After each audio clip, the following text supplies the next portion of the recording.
The Shadow Home Affairs Minister, Jonathon Duniam, he joins us now. Jono, good to see you. So potentially you've got a leadership challenge in Victoria. You've potentially got one in New South Wales. Susan Lee's fighting to keep her job. What's going on with the Libs at the moment, Jono? Well, I can tell you from a federal point of view, I, as part of the federal team, are focused on actually just getting on with the job. I think all this talk of leadership is well and truly overblown. I mean, we've settled our net zero position. I'm now working on the migration policy, and it's going to be a good one. It's going to be one Australians actually can get behind and understand and support. As for Victoria and New South Wales, I'd just say to my colleagues there, do what you have to do and get on with it. In Victoria especially, a government is only as good as its opposition, and that government absolutely needs to be taken down. They are the worst government in the country, and I hope the Libs there get their act together and take down that ridiculous Allan government. Well, I mean, Brad Patton's just got a huge boost in the polls. I mean, do you think it'd be madness to move him on now after that's been published? Well, I think I heard others talk about the fact that they just have to get a policy offering that Victorians can get behind. Go out and sell it. I mean, this whole question of leadership, frankly, is a distraction. Okay. They've just got to get on and do the job and take the challenge up to Jacinta Allan and her pathetic ministers. Right. Before we get to migration, one more here, Jono, just for the record, after that net zero deal was secured, just because you haven't been on for a few days, do you support Susan Lee staying in her role? 100% I do. No questions. She'll be there at the next election. She'll be leading the party. Yep. Well, just 3 days ago, I said to Andrew Clennell on AM Agenda that I stood with her at a press conference where we mapped out what we'd be doing in terms of a plan moving forward. She's the one who landed this position for us.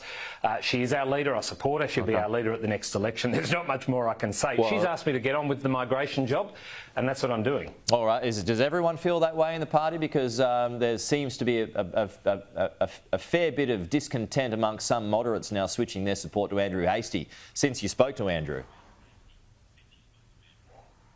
Look, can I tell you, I think it's much ado about nothing. Frankly, I mean, look, if journalists ring up people and ask, there'll probably be some who'll offer an opinion at any point in the electoral cycle, no matter how popular a leader happens to be. But frankly speaking, the majority, if not all of my colleagues, are just committed to getting on with the job now. We've settled net zero. We have to get on with the rest of it now, and part of that is going to be the immigration policy, which, as I say, Australians are going to love. Let's get to that now. So, can you confirm the coalition will move to cut net migration by at least 100,000 a year?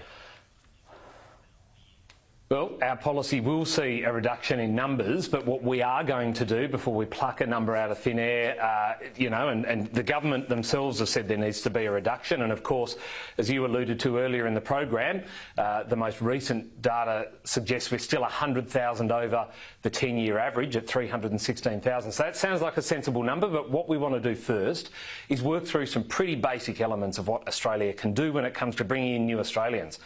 Figure out how many houses we've got coming online over the next couple of years.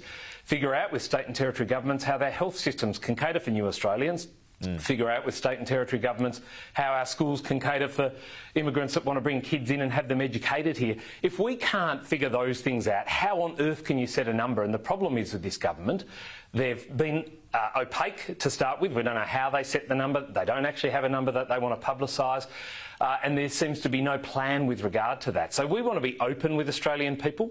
We want to take the fear out of this debate and the divisiveness out of it. It's just got to be a common sense approach that actually works and provides a sustainable approach to immigration that works for people here and people who want to come here. Where would you make the cuts from?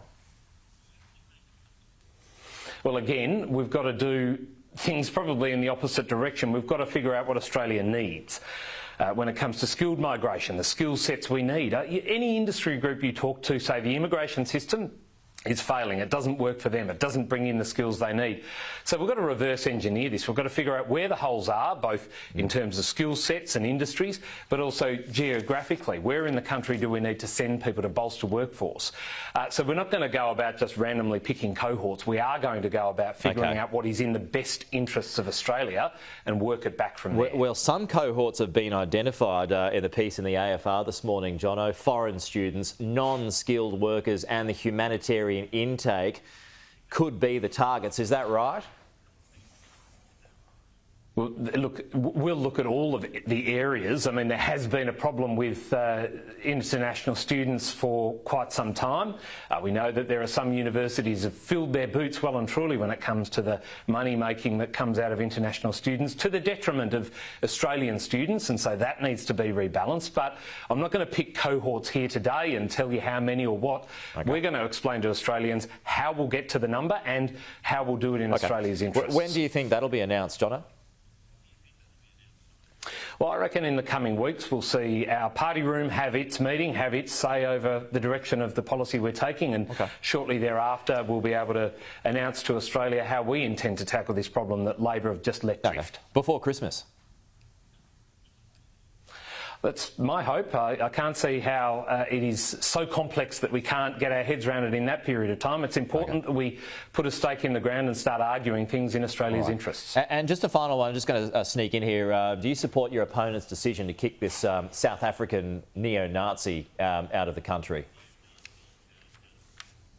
100%. There is no room in Australia for clowns like that who want to come here and preach hate. Go back to where you came from, frankly. Jonathon Duniam, the Shadow Home Affairs Minister, it's good to have you with us as always this morning. Thank you so much.